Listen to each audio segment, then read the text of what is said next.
So at some places in the U.S., hospitalists don't feel like they have the respect of the other doctors at the hospital, and that's distressing for them. Early in the hospitalist movement, some hospitalists started and realized that the job they were being asked to do was what we would call house doctor, and that is almost like a trainee or someone who does the work that other doctors don't want to do and isn't given the respect of being a peer on the medical staff at the hospital. So that problem is, I think, better in most places in the U.S., but there's still some places where the hospitalist is, or the hospitalists feel like other doctors don't regard them very highly. I think that's a complicated issue.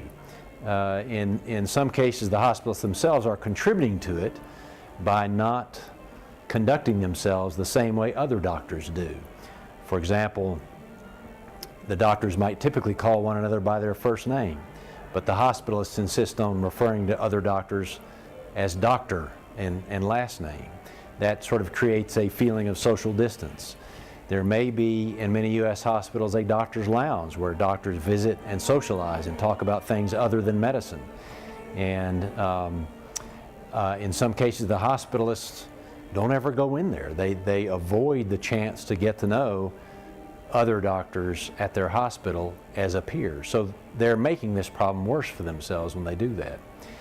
It's not only, though, the hospitalist's fault. There are some places where the culture of the other doctors is one that sort of insists that the hospitalists function as second-tier members of the staff.